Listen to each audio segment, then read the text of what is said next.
Tulo ka basihan sa pagpili sa atong mga leader, part 3. Kung hangtod karon naglibog pa ka or wala pa yung kakahibalo kung unsaon pagpili ang gusto nimong mahimong leader, kini nga video para ninimo, labi na gyud sa mga Kristohanon diha kay Christian Country Bayata. Humana ni nga video kay ma-amaze gyud ka sa mga mahibal-an nimo dinhi.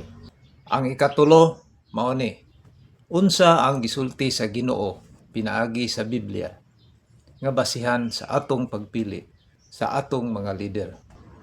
Klaro gyud kaayo ang instruction sa Ginoo kung unsaon pagpili ang atong mga leader. Hinumduman nato nga ang Ginoo gitawag usab siya og Diyos sa kanasuran or God of Nations. Ang Salmo 22:27 hangtod 28 nagsulti, all the ends of the earth will remember and turn to the Lord, and all the families of nations will bow down before him. For dominion belongs to the Lord, and he rules over the nations. Ang pasabot nini nga bisan sa pagpili sa atong mga leader, kinahanglan natong sundon ang mga instruction sa Ginoo bahin niini. Og speaking of instruction, kabalo ba mo nga dunay specific instruction ang Ginoo kung kinsa ang angayan natong ibuto sa Deuteronomy chapter 17 verses 14 hangtod 20. Inigabot na ninyo sa yuta nga ihatag kaninyo sa Ginoo nga inyong Dios, panag-iyahan ninyo kini ug puyo kamo didto, unya inigpil ninyo og hari aron mangulo kaninyo sama sa gibuhat sa tanang nasod nga kasikbit ninyo. Kinahanglang inyong pilion hari ang tao nga pilion sa Ginoo.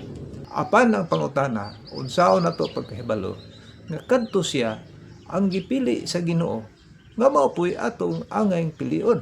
Ang tubag aniara gihapon sa bersikulo 15. Ingon dinhi, kinahanglan nga ang inyong pilion inyo rang kadugo, ayaw gayud kamo pagpili og dili Israelita.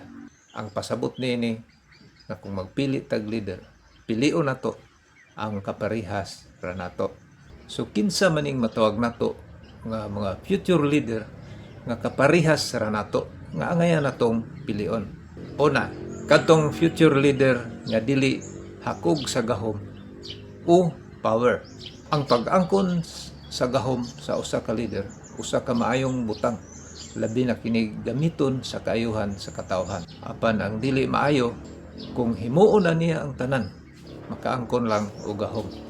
Labi nag mosakripisyo siya og mga butang o kinabuhi sa mga tao aron makaangkon lang og gahom o madugangan ang iyang gahom.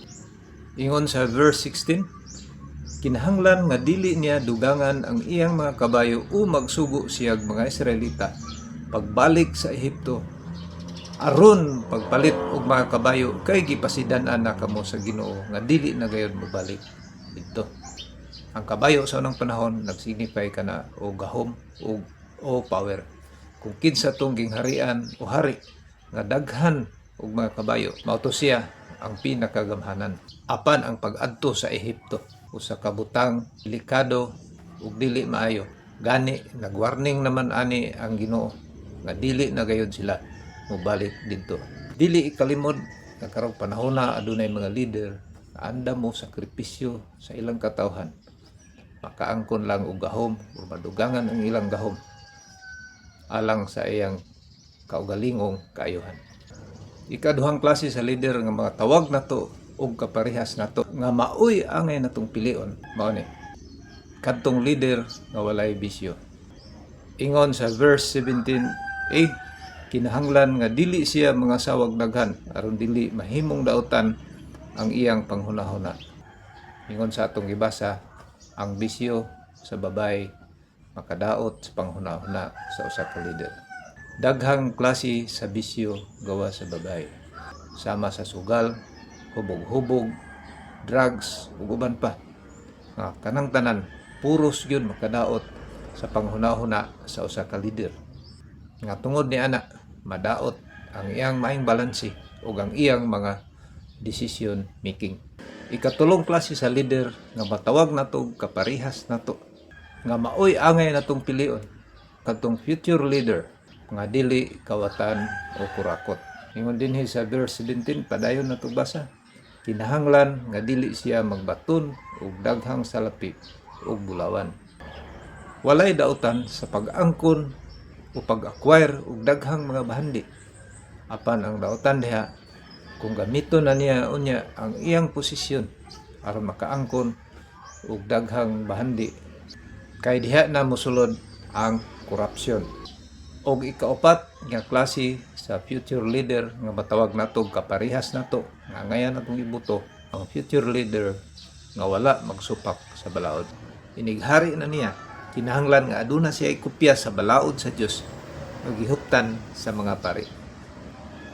Verse 19, magpabilin kini kaniya aron iya kining basahon sa tibuok niyang kinabuhi aron makakaton siya pagmahal sa Ginoo ug pagtuman sa tanang gimbutan sa maong balaod.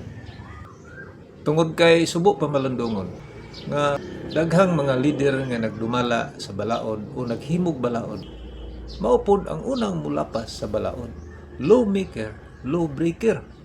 O ikalima nga future leader, mao kadtong future leader nga tinuod nga ubos nga sulugoon sa katawhan. Verse 20 nagingon, sa iyang pagtuman ini dili niya isipon nga labaw siya sa iyang kadugo nga Israelita. Panahon sa kampanya dunay mga kandidato nga modeclare mutawag sa ilang kaugalingon nga ubos nga sulugoon sa katawhan.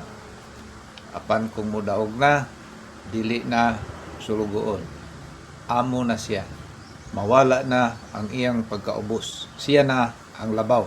Familiar ba mo ani? So wrap up ta, kung ikaw Kristohanon nga dili hakog sa gahom, kung ikaw Kristohanon nga walay bisyo, kung ikaw Kristohanon nga dili kawatan, kung ikaw Kristohanon nga dili malapason sa balaod, pilia ang future leader nga kaparehas nimo. Ang leader nga tinuod nga ubos nga sulugoon sa katawhan. Kung nakaangay ka ani nga video, paki-share sa uban o paki-follow na lang pod para updated ka sa sunod na tong mga video nga maghisgot bahin sa eleksyon.